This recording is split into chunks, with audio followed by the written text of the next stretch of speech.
and there's one whole chapter dedicated to the day that I came out and what it was like. And, and I talk about how I worked with HR. So, if that's can be of benefit for Mhm. for others in a corporate space, great. If that whole story can be, um, if trans people of different generations can draw some inspiration from that, then great.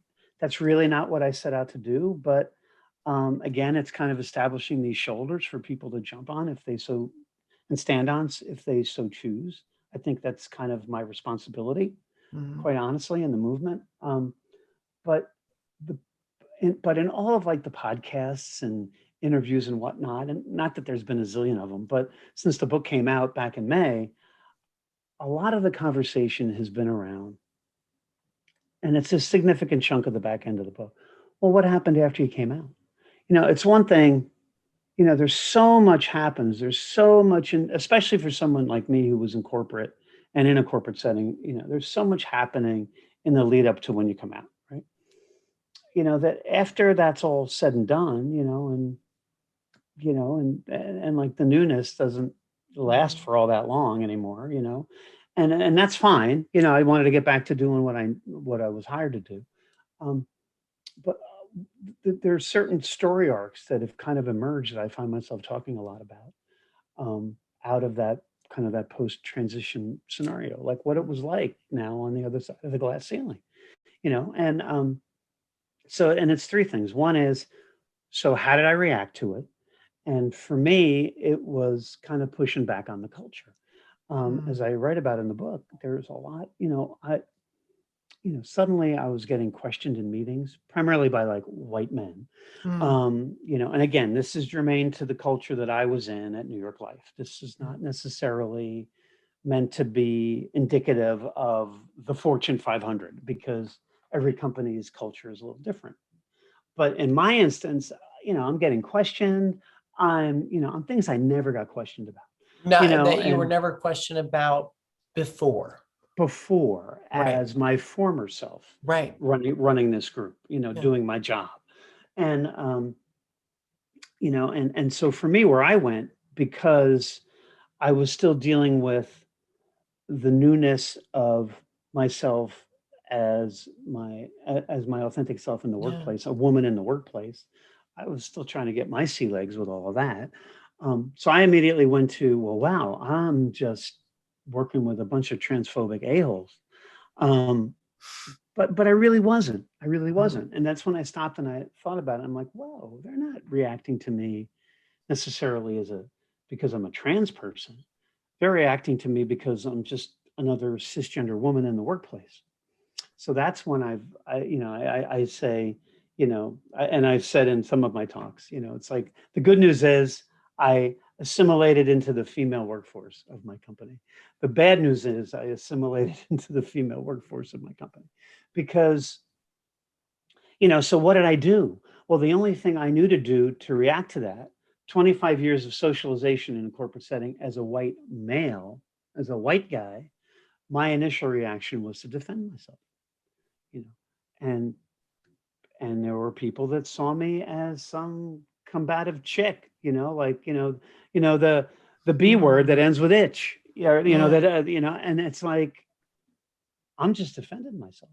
And there's a story in the book where I came out of a meeting like that, and one of my cis female colleagues who was actually worked in my group, she said, "Steph, what did you just do in there?" And I'm like, "What do you mean?" She goes, what?" I said, "I defended myself. That's what I did." She goes, "I could never do that." I'm like, "What do you mean you could never do that?" Um, I wasn't raised that way. I wasn't socialized the same way as you. I was socialized to acquiesce Mm. and back down. Mm. Whereas for me, I'm like, climbing over the table at the guy going, "No, you're wrong. And here's why you're wrong." you know, and that was so there's that whole thing, how I reacted to it. That, I didn't I brought 25 years of corporate socialization as a male, climbing up the corporate ladder at AT&T before I joined New York Life, Mhm. and being seen as a high performing manager and all that kind of stuff. and getting promoted and all of that, trying to grab the brass ring, just it's the classic story, right? Mm. That I brought that entire corporate backstory Mm-hmm. to that situation, but now as me working in a societal construct that said you don't have power anymore like you did before because you're a woman. Mm. I see you as a woman. I perceive you as a woman. Therefore, I am going to treat you differently than if you were male. And I lived both sides of that. And that's where the uniqueness comes in. I'm not the first trans person that's ever done this. I might be the first one that's written about it, quite honestly, a book about it, perhaps. But um, so there was all of that. And then the other arc that came out of it was how my cis female colleagues embraced me as one of their own. They basically said, "Hey, honey, welcome to the foxhole. Climb in." And yeah, this is what's been happening for decades, dare we say, generations of women in the workplace. So pull up a chair. We're dealing with it, Yeah. and they embraced me in that, and I learned a lot from my cis female colleagues. I talk a lot about how I was a big Mm-hmm. plate spinner, and coming out in all these different venues and having to manage that throughout my entire transition, not just in the Mm-hmm. workplace. I am not the plate spinner. Those women that I work with, managing Mm-hmm. careers, managing families, you know, um, managing relationships Yeah. and kids and caregiving and all of that. Mm-hmm. They are the true plate spinners, no question. Okay. And then the last story arc is, and then I'll stop talking, I promise, No, is, no, keep going. and it's really kind of emerged just recently. I talk a little bit about it in the book. Honestly, Shane, I think it warrants a larger conversation, and I'd love to get your take on this. It's just this whole notion of male privilege. Mm-hmm. I didn't think a whole lot about it when I had it, but I sure felt its loss, which kind of happened instantaneously with my transition. You know, so That's fascinating. so for me, it's where that has kind of evolved to is me saying to my straight and gay, primarily white male uh, colleagues in the movement or what have you, fill in the blank. What are you going to do? Let's just be honest here Mm-hmm. and realize that with all the gains that I'd like to think that um, women large, Mm-hmm. capital W women have made in the workplace and all. Come on, let's be honest. Let's talk. Let's call out the elephant on the table. You still got the power. You Mm-hmm. still got the privilege. So Mm-hmm. what are you going to do with it?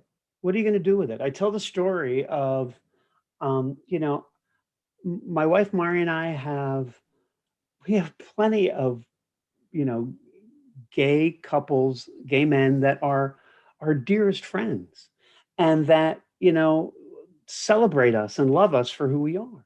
Mm-hmm. But yet I'll go to functions, and I write about one in the book where there's only so many trans people at this large kind of gala situation. A lot of gay men around, mostly white, Mm-hmm. if not almost all white, and they're looking at me like I got five heads, I and know. it's like, so for me, it's like, what's your problem with me? Mm-hmm. It's like, you know, I this isn't a competition. It's like, we could argue for days if we want about who threw the first beer bottle at Stonewall, but at the end of the day, it's like, let's recognize that you still have the power. And Right. more importantly, recognize it's not a zero sum game. It's not. Mm-hmm. If you help raise up use your privilege, use your power to lift up other underrepresented groups. Because I'm telling you, the trans community, just as a group of trans people, can't do it alone. Mm-hmm. We share more of a commonality of experience than we care to recognize. We absolutely do. Yeah. And it's really kind of come to that now, Mhm. Shane, where it's like, I don't want to like, it's not like me calling people out necessarily. It's just like, let's just get real here for a second. Let's just have a real Yeah. conversation about where it is, and let's try and talk about constructively how we Mhm. can move it forward. I don't know that I know the answer to that yet. I don't know what that looks like, but I think it all begins with just recognizing where the seat of power still exists. And it's Mhm. with white men, whether they're gay or straight. It Mhm. just is. Mhm. And how do I know that? Because I was a white guy before. Yeah. Yeah. I mean, that was 25 years of corporate as a white guy. Mhm. And I tasted the fruits of that, Mhm. perhaps stepping over some of my female colleagues in the process. But I didn't care Right. because I was on this trajectory where I had to climb up the corporate ladder.